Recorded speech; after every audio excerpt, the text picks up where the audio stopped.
L'abeille. Bonjour, bonjour à toutes et à tous. Bonjour Abdul Kamardine. Bonjour Kala, bonjour Raphaël, bonjour Kamar, bonjour à tous, à la population de Mayotte qui nous écoute ce matin. Merci beaucoup d'être avec nous. Vous êtes là pour nous parler de cette opération lancée par le département Mon Île Propre. Oui. Mais avant ça, j'ai quand même envie de vous faire réagir. En tant que président des LR, je vous fais réagir sur l'actualité. Je savais que j'allais pas passer à la trappe. Vous ne pouvez pas y échapper. A utilisé l'article 49.3 de la Constitution pour l'adoption du projet de loi de financement de la sécurité sociale. Menace de motion de censure. Le gouvernement risque de tomber. D'abord, votre réaction. Oui, nous sommes dans une situation un peu particulière depuis les élections de juin, les élections législatives de juin 2024. L'Assemblée nationale n'a pas de majorité absolue, donc il y a des groupes, des groupes qui sont constitués, aucun n'a la majorité, et le gouvernement en place, bien évidemment, aura des difficultés pour avoir une majorité, si ce n'est une majorité de projet. Il se trouve que le budget de la sécurité sociale ne fasse pas l'unanimité et je crois savoir que les blocs de la gauche et de l'extrême droite se sont coalisés pour faire tomber le gouvernement, en ce sens que ils vont voter la motion de censure. Si il se trouve que ça va se passer comme ça, le gouvernement Barnier, malheureusement, comme le gouvernement Debré en 1962, va tomber et il va y avoir un autre processus pour désigner un nouveau gouvernement. Mais moi, ce que je trouve dommage que par rapport à la situation actuelle de la France, où il y a beaucoup trop d'incertitudes, parce qu'il y a des conséquences au niveau financier si jamais le budget n'est pas voté, et de faire tomber la France encore dans la crise. Parce que... Mais est-ce que c'est responsable d'utiliser le 49.3 quand on connaît la situation? Quand le 49.3, c'est un outil qui permet d'aller vite. Un passage en force un peu. C'est en quelque sorte une sorte de passage en force, mais qui est prévu quand même par la Constitution. C'est la Constitution qui le prévoit. C'est une possibilité donnée au gouvernement pour faire passer les lois. Après, aux parlementaires d'assumer leurs responsabilités. Moi, ce que je constate aujourd'hui, c'est que Michel Barnier a pris ses responsabilités. La gauche va prendre les siennes ainsi que le Front National. Leur responsabilité, c'est quoi? C'est de faire plonger la France dans la crise. Et ça, c'est malheureux. Toute cette instabilité remet au calendrier grec un peu les projets de loi Mayotte, non? Jusqu'à présent, on n'a pas évoqué les projets de loi Mayotte avec le nouveau gouvernement. Vous avez été à Paris d'ailleurs, rencontrer Michel Barnier. On a été à Paris pour relancer un peu, déjà tâter le terrain, relancer le processus, mais jusqu'à présent, il n'y a pas eu encore de discussions qui sont engagées pour relancer les projets de loi Mayotte, quand bien même les discussions ne sont jamais arrêtées depuis notre passage à Paris au mois d'octobre. Il y a du travail qui se font au niveau technique. Et là, aujourd'hui, le plus urgent pour nous, c'est d'arriver à travailler pour contenir la vague migratoire qui concerne notre territoire. Donc, je le disais, à partir de jeudi jusqu'à samedi, donc le 5, 6 et 7 décembre, le département lance cette opération Mon Île Propre, une opération de nettoyage de grande envergure de l'île.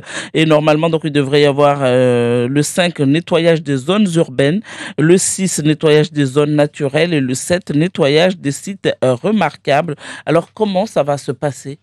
Alors, comme vous le savez, nous sommes partis d'un constat général que Mayotte a d'énormes difficultés en matière au niveau de l'environnement, notamment au niveau de la gestion des déchets. Il n'y a qu'à passer dans nos rues pour voir comment les poubelles, les déchets s'entassent dans les rues, ce qui n'est pas normal. Ça casse l'image touristique que nous voulons donner à Mayotte. Ça casse l'image de l'île au parfum que nous voulons donner, que nous voulons donner à Mayotte.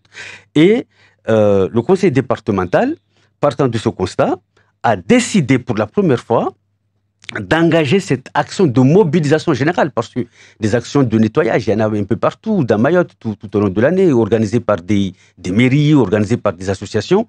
Mais là, cette fois-ci, c'est la collectivité chef de file qui prend les devants pour mobiliser tout le monde. L'idée, c'est quoi?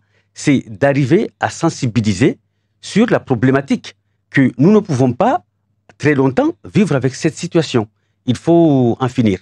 Et le mobiliser par la voie de l'éducation, mobiliser par la voie de l'action, aller sur le terrain, aller chercher là où se trouvent ces déchets. Justement, comment ça va se passer concrètement aujourd'hui sur toute l'île? Sur toute l'île. Donc, il y a beaucoup de partenaires qui sont mobilisés. Il y a notamment le rectorat, donc, pour la mobilisation des élèves de la maternelle jusqu'au lycée. Et il y a, pour les élèves par exemple, des circuits qui sont définis, qui vont leur permettre de rentrer dans un système de, comment dirais-je, de marche, qui va leur permettre, d'avoir des outils d'information sur la sensibilisation à l'éducation, à l'environnement, mais aussi en même temps de chercher les déchets pour aller les collecter. Mais au-delà, parce que une sensibilisation, une grande opération de nettoyage pendant 3 jours, j'ai envie de dire c'est bien, mais après, parce que les gens vont continuer à jeter les déchets dans la nature, qu'est-ce que vous faites au niveau du département politiquement? Mais justement, l'idée, c'est d'arriver par cette action, parce que si nous avons voulu une action de grande ampleur, c'est justement amener la population à comprendre qu'on ne peut plus se permettre de jeter, de détruire... Ça, c'est dit tout le temps? Oui, c'est dit tout le temps, mais je pense que maintenant, il y a urgence à ce que ça soit redit encore, pour que la population prenne conscience que ce n'est pas normal de vivre dans cette situation où les déchets, comment dirais-je, nous dépassent. Ça veut dire qu'à l'issue de ces 3 jours, par exemple, les rivières, allez, je prends la rivière de Tsunzu, parce que c'est celle que l'on voit tous les matins à l'entrée de Tsunzu 2. Cette rivière, par exemple, va être nettoyée totalement et on ne verra plus toute cette pollution? Alors, en 3 jours, je ne pense pas que l'on puisse nettoyer toute l'île, d'accord?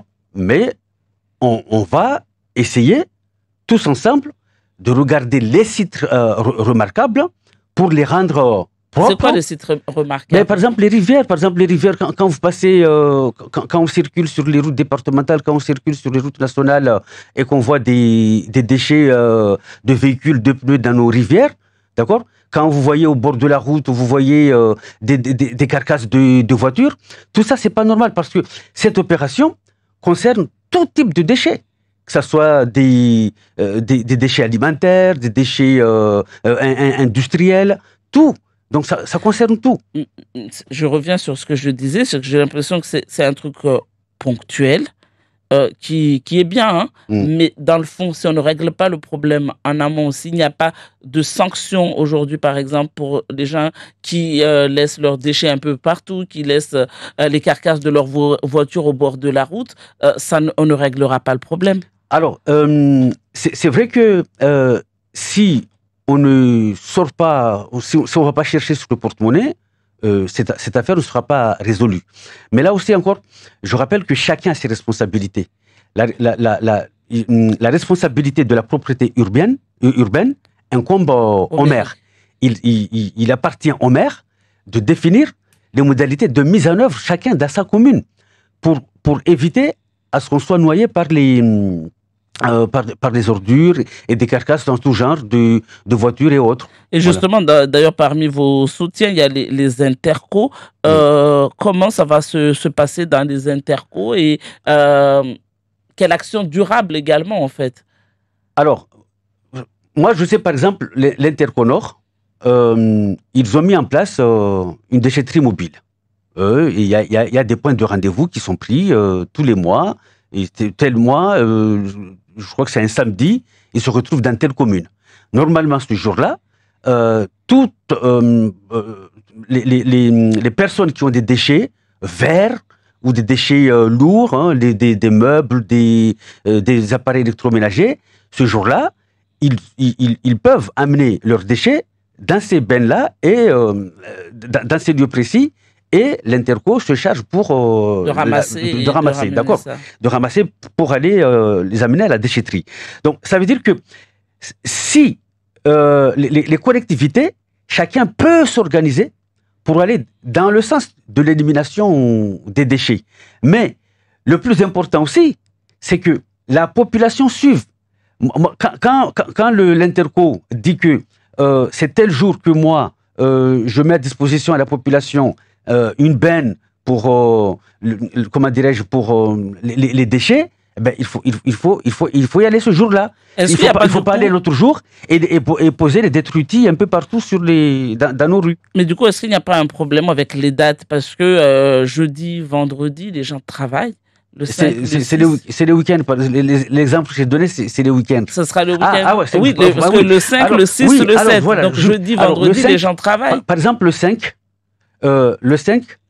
on demande à tous les agents du conseil départemental, parce que nous sommes déjà la collectivité qui initie, on demande à tous les agents du conseil départemental le jeudi 5 de se retrouver devant leur mairie.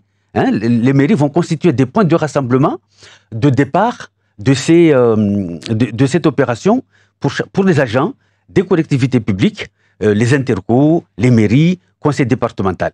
Et après, nous avons aussi des partenaires privés. Alors, si je comprends bien, pour juste que ça soit clair, vous êtes agent du conseil départemental, vous habitez Chiconi, vous vous retrouvez à la mairie de Chiconi. Vous vous retrouvez à la mairie de Chiconi le 5. Et ensuite, qu'est-ce qui va se passer? On va s'organiser pour ramasser tous les déchets qu'il y a aux alentours. Voilà, pour ramasser. Il y a des circuits qui sont définis. Et donc, chacun ira dans un circuit donné pour aller ramasser que ce soit les circuits pour les rivières, les circuits pour la route, les circuits pour... Et si les agents ne jouent pas le jeu? Normalement, les agents devraient jouer le jeu, puisqu'il y a pour ce qui concerne le conseil départemental, il y a une note qui est sortie, qui est destinée à l'ensemble des agents, et c'est un jour considéré comme un jour de travail, et quand on est absent il y aura au pointage travail, devant les mairies. Je crois que la moindre des choses, c'est de cela qu'il y ait un pointage. Bon, après, chacun doit être responsable. On va pas mettre la police derrière chaque agent pour dire s'il est là ou pas. Mais l'idée, c'est que là, aujourd'hui, nous engageons une opération qui doit mobiliser toute la population, y compris les agents des collectivités publiques. Nous devons donner l'exemple. Je reviens sur ce que je posais comme question tout à l'heure. Politiquement, quelle action vous portez? Parce qu'on sait que depuis 2006, d'ailleurs, Mayotte était presque précurseur sur la question des sacs plastiques à usage unique. Et au final, aujourd'hui, on voit des sacs plastiques partout. J'ai pas très bien compris pourquoi nous en sommes arrivés à cette situation, alors que normalement, on avait combattu ce Mais du fléau. coup, à quand justement l'application de l'arrêté et que finalement, on a fini avec ces sacs plastiques qu'on distribue partout? Il devrait y avoir une volonté ferme des autorités compétentes. Du département, de la préfecture, des autorités compétentes. Alors, je ne sais pas, je vais être honnête, mais quand il y a des produits, c'est des produits qui rentrent sur le territoire. Donc, ils doivent être contrôlés avant qu'ils rentrent sur le territoire. Donc là, c'est la douane qui intervient pour les saisir. Mais quand ça rentre, il y a ce qu'on appelle, comment dirais, il y a un dispositif qui est mis en place pour lutter contre ces... Le département a la compétence de la protection de l'environnement. Oui. Est-ce que du coup, vous ne pouvez pas demander à la préfecture, à la douane, désormais, il faut contrôler les marchés, il faut contrôler partout pour qu'on ne retrouve plus ces sacs plastiques dans la mangrove, partout au bord de la route, par exemple. La douane contrôle, mais il y en a toujours qui passent à la trappe.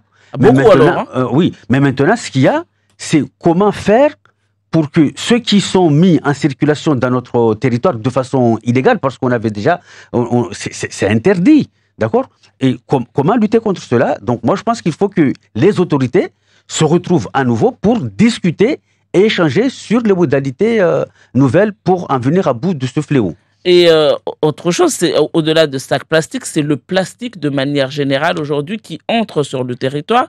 Et finalement, on n'a pas de moyens parce que les gens ne jouent pas forcément le jeu pour le recyclage. On n'a pas des moyens de traitement, de recyclage de ces déchets plastiques. Et on a des barquettes, on a tous ces plastiques qui sont partout. On ne sait pas à quoi en faire. Eh ben, moi, je pense que le plus important aussi, avec cette action-là, c'est l'action de sensibilisation, notamment à celui de tri. Il y a des, il y a des déchets qui sont recyclables. Il faut que Mayotte, petit à petit, Mayotte et les Mahorais entrent dans le travail du tri. Et il faut que les collectivités publiques y mettent de la volonté pour mener la population vers cela. Mais quand on veut faire le tri, mais quand vous avez votre point de tri qui se trouve à des centaines À de un mètres kilomètre, 2 kilomètres de chez vous, vous avez la flemme de Donc le le faire. système actuel est Donc, défaillant, le vous système dites. actuel est défaillant, il a le mérite d'être là, il n'est pas tout à fait efficace, il faut l'améliorer et le renforcer et donner le goût aux Mahorais d'aller vers le tri. Merci beaucoup, Abdul Kamardienne, pour cet Merci beaucoup entretien. pour votre invitation.